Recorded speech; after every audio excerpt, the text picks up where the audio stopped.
तो हम आज अब आगे सूत्र की चर्चा करेंगे कि सूत्र होता क्या है और कैसे इसको हम काम कर सकते हैं। सूत्र का मतलब क्या होता है, तो उसकी हम धीरे धीरे व्याख्या शुरू करते हैं। इसमें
सूत्र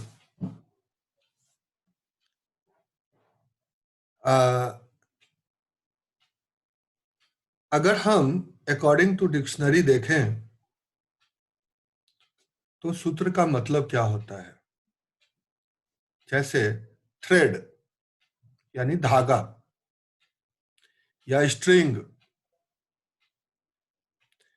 या सिंपल भाषा में कहें तो इसका मतलब होता है की, चाबी जो कई ताला को खोल देती है। या मैथमेटिकल लैंग्वेज में इसको फॉर्मूला कह सकते हैं सूत्र को।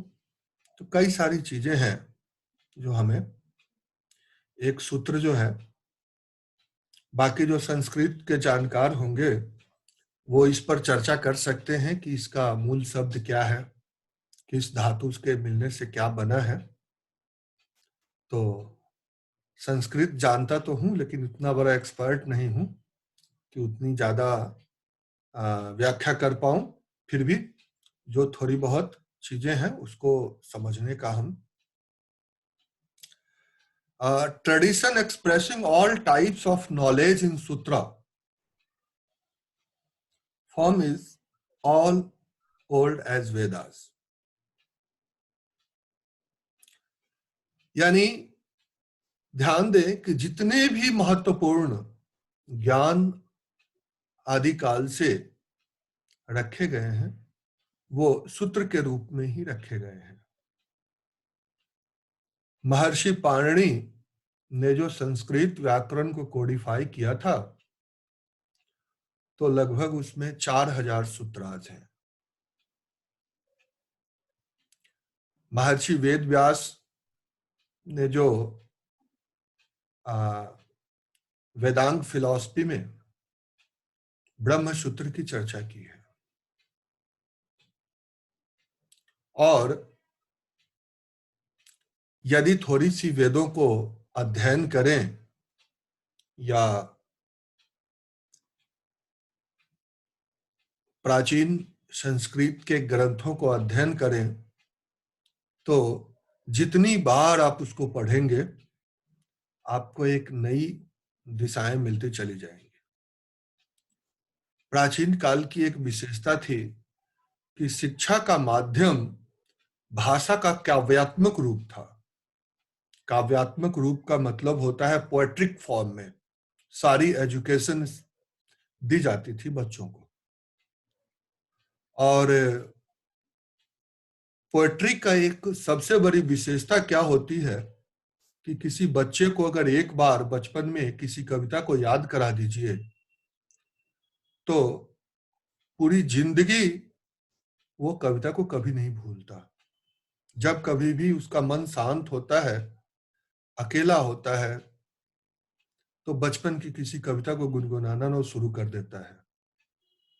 शायद आप लोगों में से भी कुछ लोगों को ऐसा होता होगा, कोई भी बच्चा या कोई भी आदमी कहानी नहीं गुनगुनाता अपने मन में, ज्यादातर कविता ही गुनगुनाता है। इसका मूल कारण क्या है कि बच्चे को कविता या काव्यात्मक रूप सबसे ज्यादा अट्रैक्ट करते हैं। इसीलिए हमारे जितने भी ग्रंथ हैं, चाहे वो रामायण हो वाल्मीकि वाली, महर्षि वेदव्यास कृत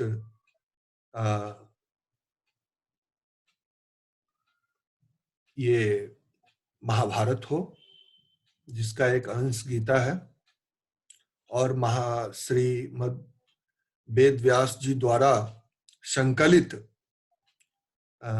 वेदा हो चारों, संकलन का श्रेय महर्षि वेद व्यास को ही जाता है। तो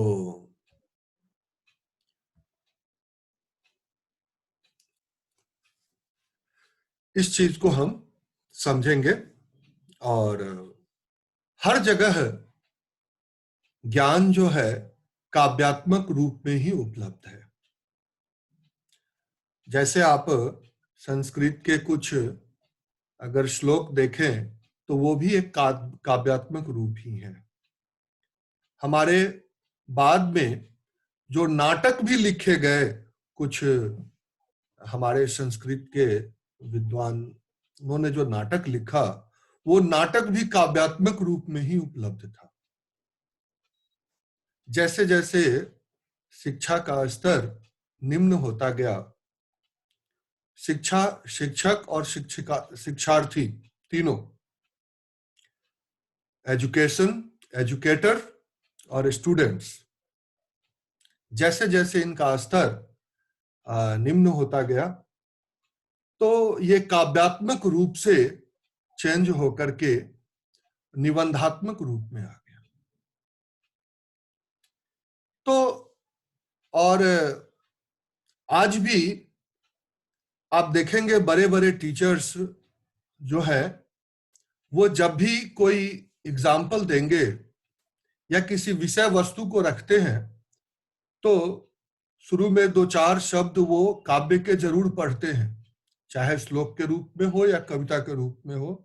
किसी भी भाषा में वो अगर बात कर रहे हो, जैसे हिंदी भाषी दोहा या कविता के रूप में चीजों को रखते हैं, संस्कृत के भी श्लोक को रखते हैं, ताकि विषय पर जो है वो बनी रहे और चीजों को अच्छे ढंग से समझाई जा सके।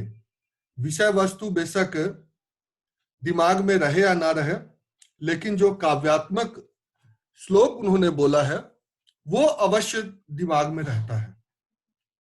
तो इसलिए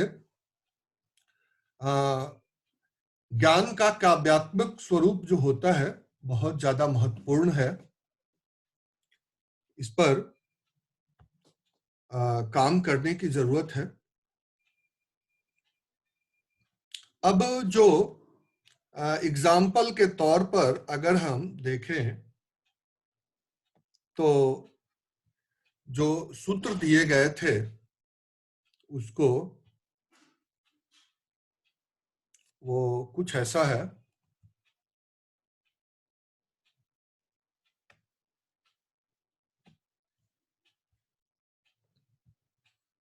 ये ब्रह्म सूत्र में इसकी चर्चा है। तो अथ योगानुशासनम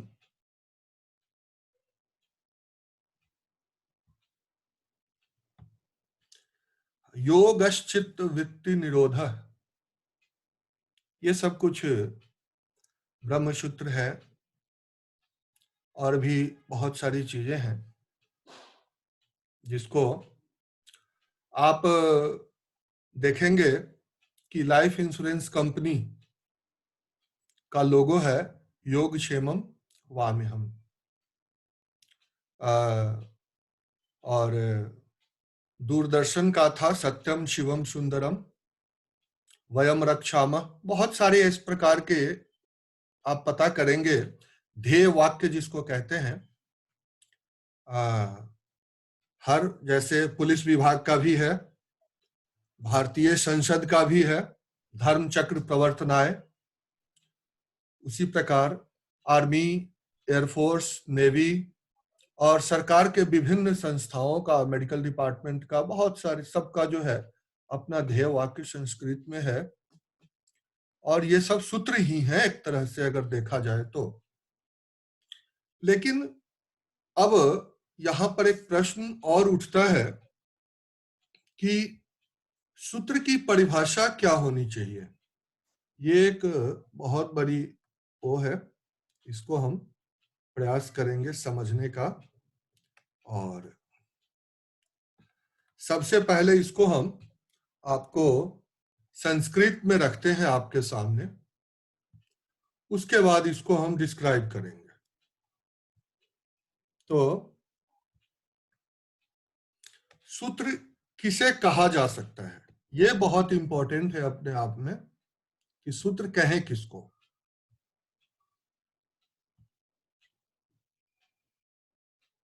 सूत्र कहें किसको, तो वो कुछ ऐसा है, सूत्र होना चाहिए स्वल्पक्षरम, पहला शब्द इसका। इस श्लोक को पढ़िए ध्यान से, असंदिग्धम। इसकी हिंदी पे और इंग्लिश दोनों पर चर्चा करेंगे। संस्कृत देखकर घबराए नहीं, हम लोग हिंदी की भी चर्चा करेंगे और इंग्लिश की भी चर्चा करेंगे, इसलिए थोड़ा सा पहला शब्द हुआ स्वल्प अक्षरम, यानी कम से कम अक्षरों में। असंदिग्धम, सारवद, सारवद विश्वतो मुखम। अस्तोभम अनवद्यम, च सूत्रम सूत्र विदो विदु। ये पूरा श्लोक है। स्वल्पाक्षरम, असंदिग्धम, सारवद विश्वतो मुखम, अस्तोभम अनवद्यम, च सूत्रम सूत्र विदो विदु। इसकी हिंदी क्या होगी और संस्कृत क्या होगी, इंग्लिश क्या होगी, हम लोग इस पर चर्चा करेंगे। सबसे पहला शब्द जो है वो है स्वल्पाक्षरम। देखिए, इसके एक एक शब्द की जो है हम चर्चा करेंगे आपके सामने, और टोटल जितने भी शब्द हैं उसकी हम एक एक करके एनालिसिस करेंगे और आपको समझाने का प्रयास करेंगे कि ये आखिर में है क्या। तो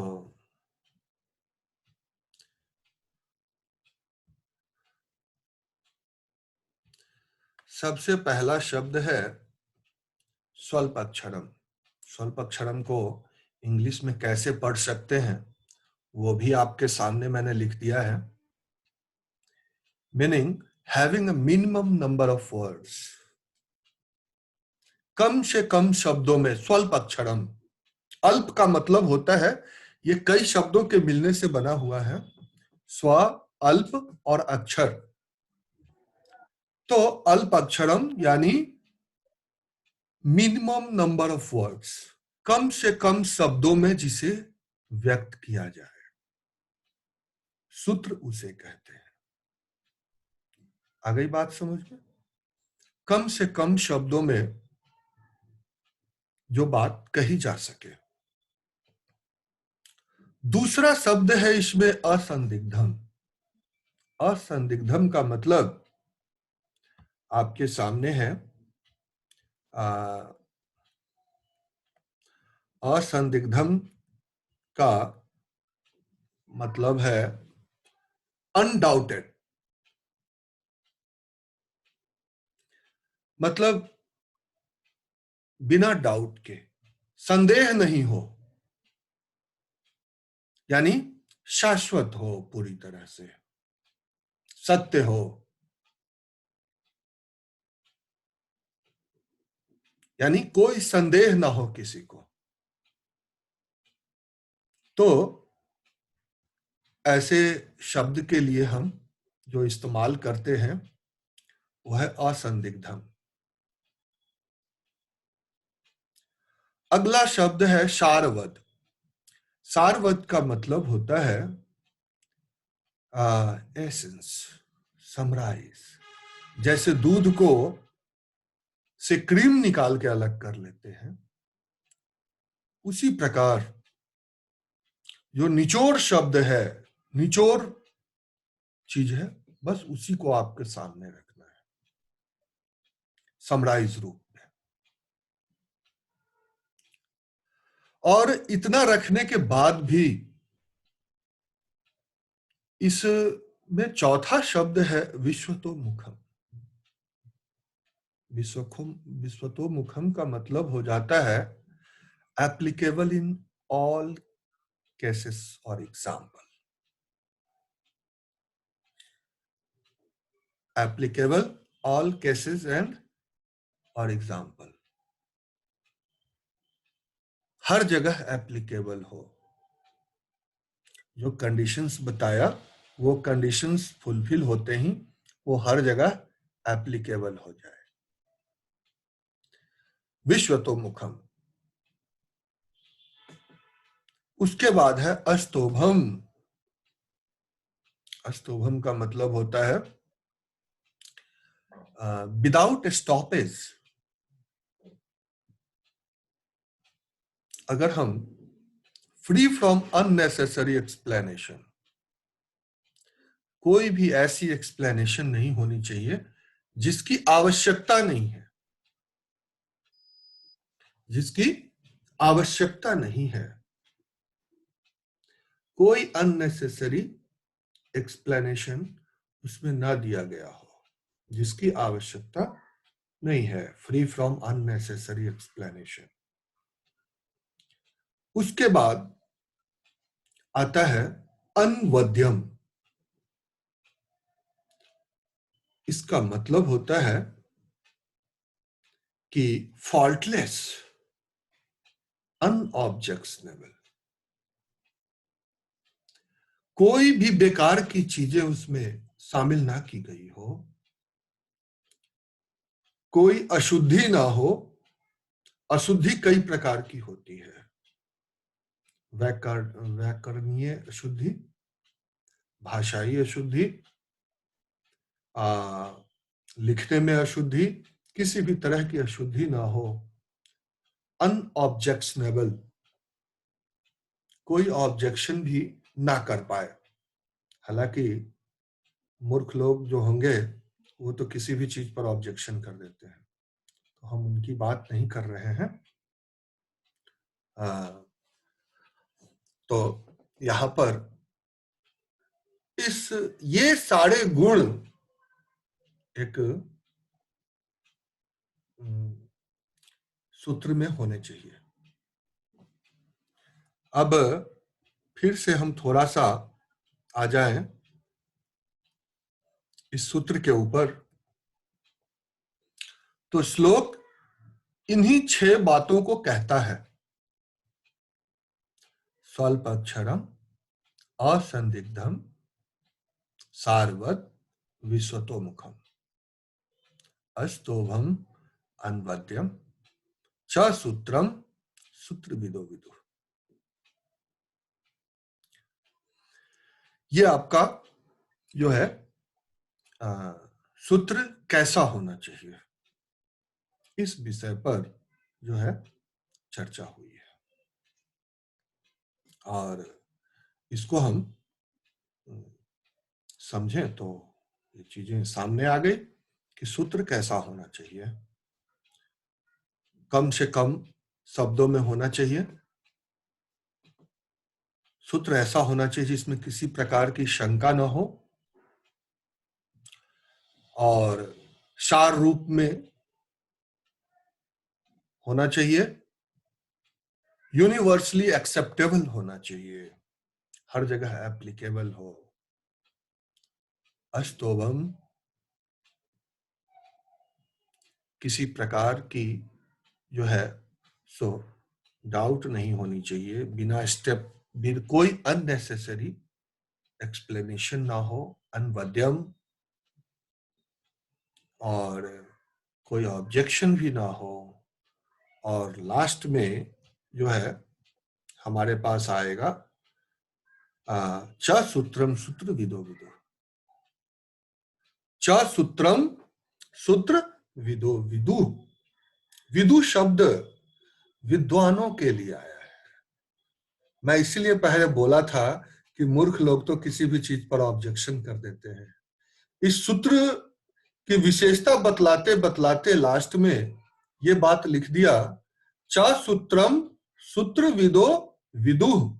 इसे ही विद्वान लोग सूत्र कहते हैं, विद्वान कहते हैं। सो ध्यान रखिएगा, हमने थोड़ा सा इसमें चीजों को सामने रख दिया है कि ये ऐसा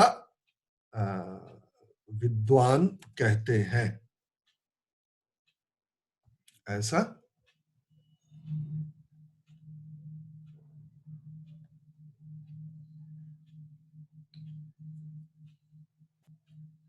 हाँ, ऐसा विद्वान कहते हैं।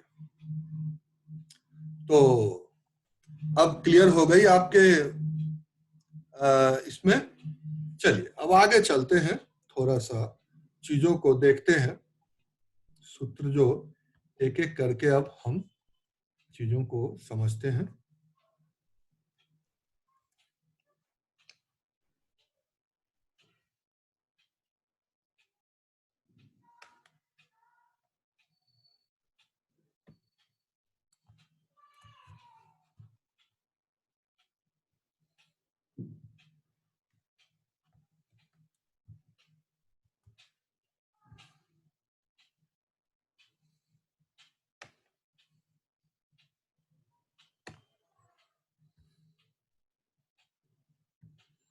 अब वैदिक गणित के हम 16 सूत्रों को थोड़ा सा ध्यान देंगे।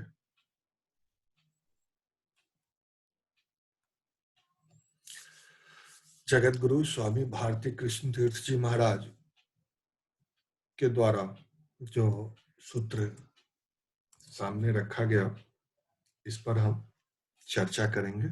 इस सारे टॉपिक को हम दूसरे ही पेज पर ले लेते हैं ताकि एक जगह ये रहेगा तो आपके काम में रहेगा।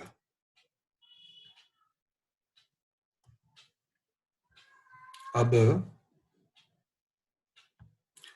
जो सबसे पहला सूत्र है, इसको देखिए। सबसे पहला सूत्र जो है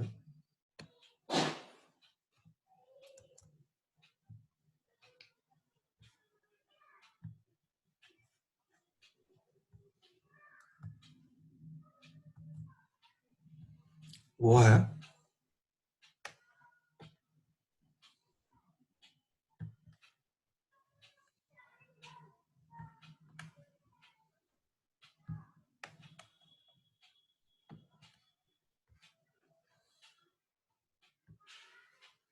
एकाधिकेन पूर्वे। इसकी चर्चा हम लोग पहले भी कर चुके हैं थोड़ा सा, और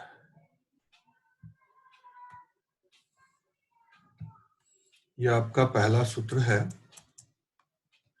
एकाधिकेन पूर्वेन, पहले से एक अधिक के द्वारा। ये पहला सूत्र है। और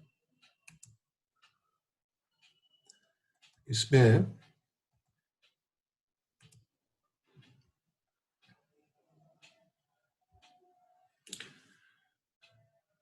by one more than the previous one.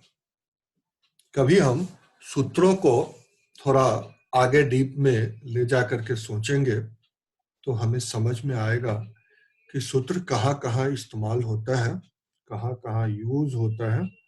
इन सब चीजों को हम प्रयास करेंगे समझने का।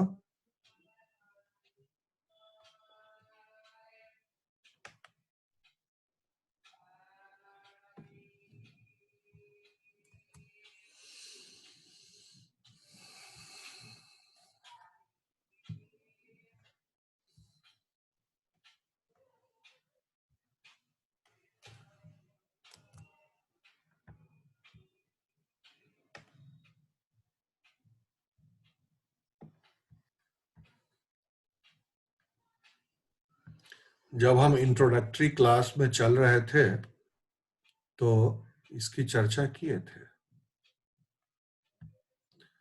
दूसरा सूत्र है आपका निखिलम नवतश्चर्मम दस्तः। सूत्र जो मूल रूप है वो संस्कृत में ही है हर जगह, लेकिन आपकी सुविधा के लिए इसको हिंदी और अंग्रेजी दोनों माध्यम में दिया गया है। तो यानी कहता है ऑल फ्रॉम 9 लास्ट फ्रॉम 10। तीसरा सूत्र है आपका ऊर्ध्व तिर्यकभ्याम। ऊर्ध्व तिर्यकभ्याम यानी सीधे और तिरछे, हिंदी में वर्टिकली एंड क्रॉसवाइज। उसके बाद जो चौथा सूत्र है वो है परावर्त योजित, ट्रांसपोज एंड अप्लाई, पक्षांतर कर उपयोग करें। और पांचवा सूत्र है आपका शून्यम साम्य समुच्चय। शून्यम साम्य समुच्चय, समुच्चय समान होने पर शून्य होता है। What is the समुच्चय are the same and that समुच्चय is 0। सिक्स्थ आपका सूत्र है अनुरूपे शून्य मन्यत। अनुरूपता होने पर दूसरा भी शून्य होता है। If one is in the ratio the other one is 0। और जो सातवां सूत्र है आपका वो है संकलन व्यवकलनाभ्याम। संकलन व्यवकलनाभ्याम जो आपका सूत्र है ये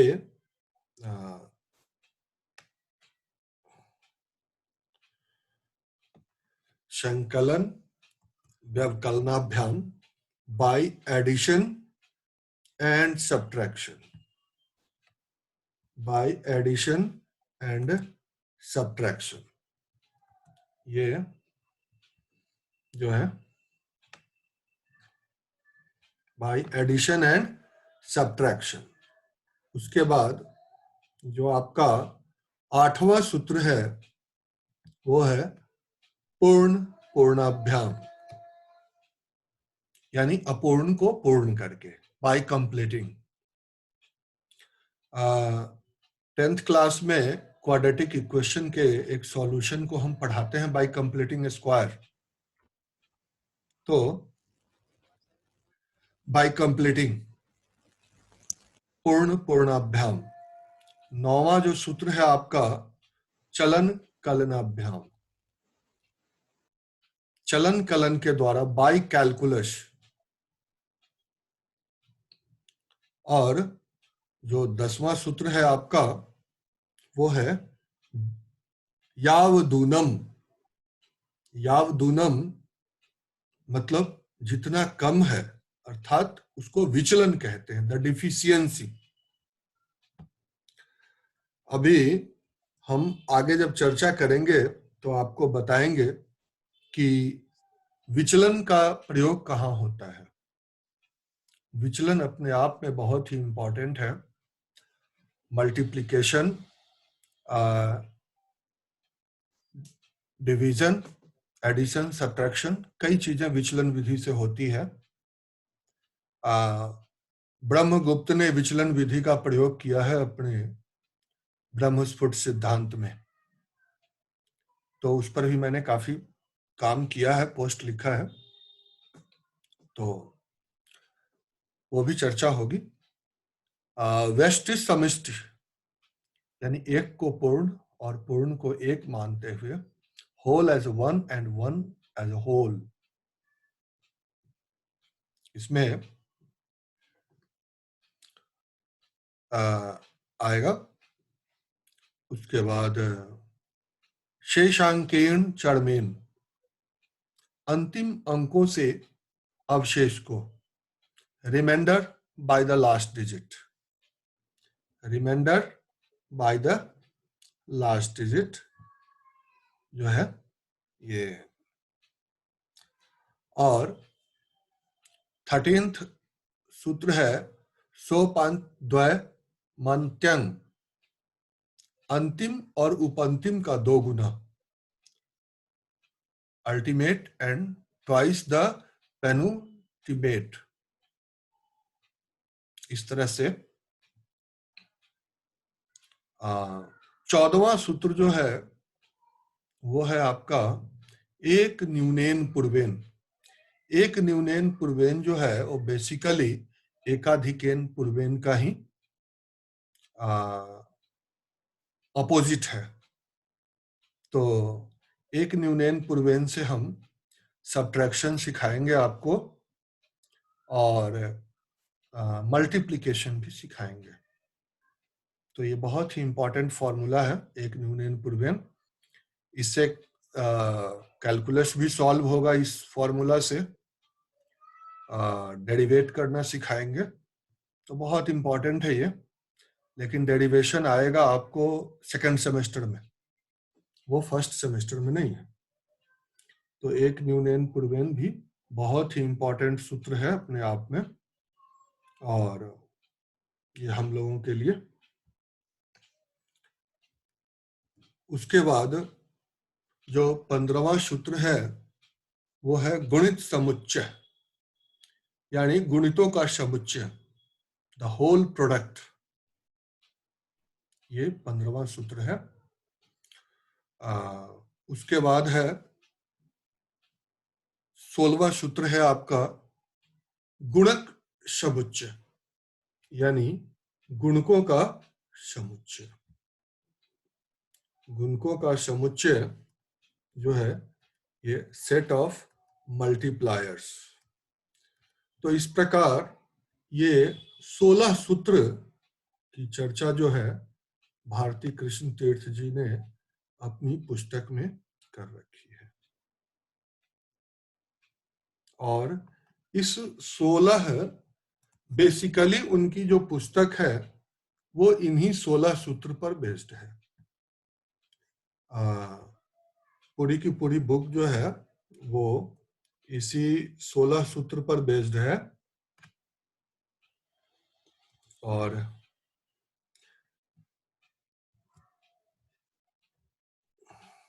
पूरी की पूरी इसी सूत्र पर आपका जो है सूत्र पर बेस्ड है।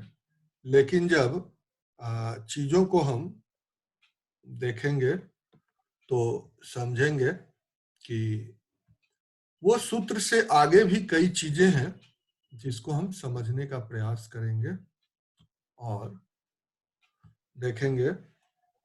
सूत्र के बाद 16 सूत्र के बाद आपका 13 उपसूत्र आता है।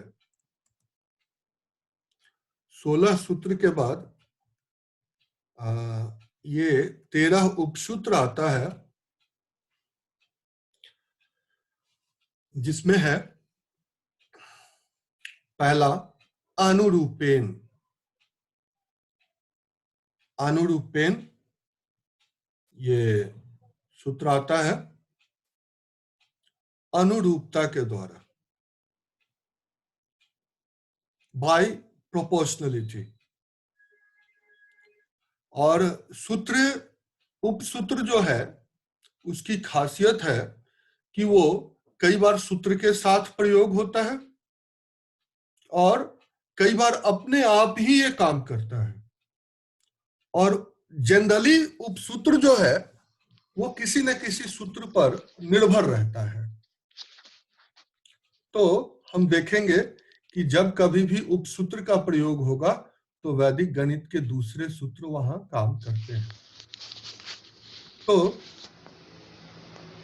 तो इस तरह से जब भी हम सूत्र की चर्चा करेंगे तो उसमें उपसूत्र की बातें कई बार होती है, और कई क्वेश्चन ऐसे होते हैं जिसमें एक से ज्यादा सूत्र का प्रयोग किया जाता है।